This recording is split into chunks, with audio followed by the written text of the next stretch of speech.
Adam Zansi, once again, Hollywood Bets brings you Game On, and my oh my, it's been Game On in as far as the leagues out in England and right here in South Africa. We will have a special guest for you today in Roger Desart later on in the show, but for now, we're talking all things English football. Later on, we'll talk what's happening locally with Jerry Skosana. Shane McGregor kicks things off. Shane, good to be in your company.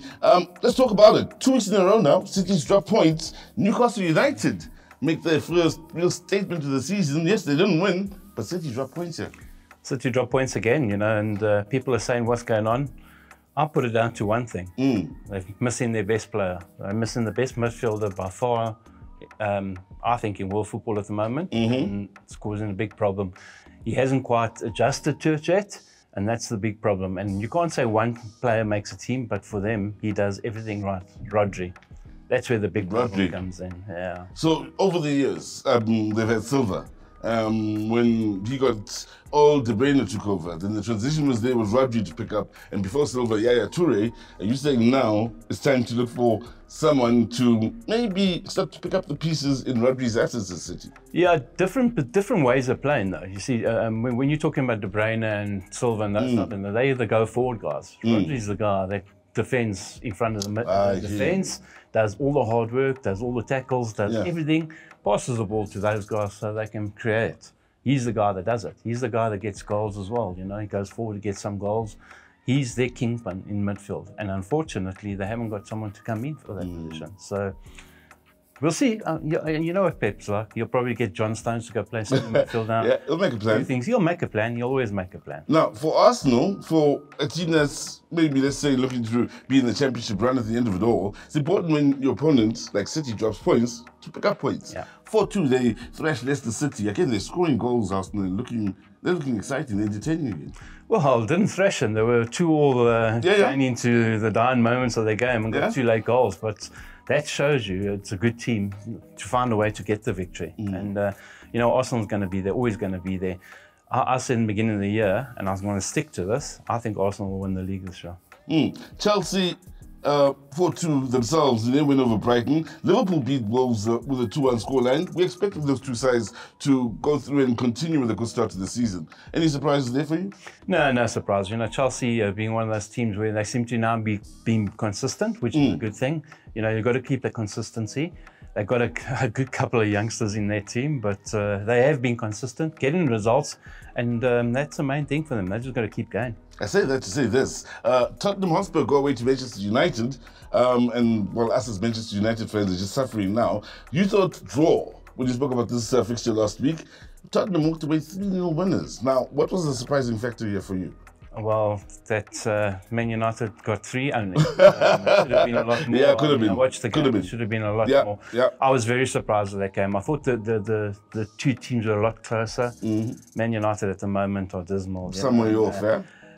I don't know. For me, if it was South Africa, the coach would have been fired already. But I want to talk about the most under pressure club in England right now. Is it Ten Hag? Ten Hag's the most pressure of all. You know, he's brought in players, he's spent money, and he's still not getting results. There seems to be a little rift between him and the change rooms, and that's a big problem for me. You know, once you lose that change room, you're in big trouble, and that's. I'm not too sure. I'm talking out of turn. I'm talking about what I see. I actually think that's happened, is that he's lost the change room, run out of ideas. Well, now, quickly, it's just started. Palace-Liverpool. Palace have had a slow start to the season. Liverpool again. They've had a pretty good start to the season. Palace is always a bogey team for Liverpool. So one to be careful of. But I think the way Liverpool are playing at the moment, they'll get the job done. Arsenal, Southampton, we've always loved our Southampton offers in the way of talent spotting for the big clubs, but do you see them surviving some of the big guns this season? Arsenal to start with. They'll give them a hard game, but at the end of the day, Arsenal will come out the victors of that one.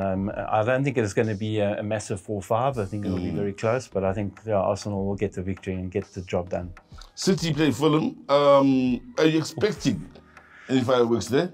Any upsets? This is going to be an interesting game. You know, initially I said Man City are going to win it. But having looked at it and gone through everything and studied again, I think another draw could be on the cards, because Fulham are a decent team and they've been playing well. They haven't been given up as easy as that. So I would be leaning towards Man City, but don't be surprised if it's not a draw. I had to talk to you about Aston Villa. Over the last couple of seasons, you and I have been in agreement. We say it week in and week out. For those that maybe are looking for a team to be the dark horse of the season, we say Aston Villa. And we're in agreement again this season. They're up against Manchester United, who've just taken 3 against Tottenham at home. It doesn't look as though there's a light at the end of the tunnel anytime soon for Ten Hag. Yeah? Nah, and we've been waxing lyrical about this coach. You know, he's brilliant and he's bought wisely. Yeah. You know, for a team to beat Bayern midweek in the European Cup, Bayern have been unbeaten in over 20 years. Yes. Coming up against English opposition in England. And for Aston Villa to go beat them 1-0 just shows you how far they have progressed. This man is brilliant. Once again, if he can keep the squad going, keep injury free, they're going to be very close up there. They're going to surprise a good few teams this year. They'll be in the top 4-5. Why do so well at Aston Villa when struggled at some of the bigger clubs? Arsenal, I think, it was in the past. Yeah, because you know it's a different type of club. He's come in and he's taken charge. When you go to Arsenal and rest, you're not allowed to implement everything you want. You've got the so-called stars. You've got the way things have been run. He's come into Aston Villa and he said, guys, we're running it this way, my way or no way. And that's the difference. I mean, training has been different. The food's been different. Sleeping habits different. Everything has changed. And that's the difference. When you take charge and you give your man in charge the opportunity to do it, it makes a big difference.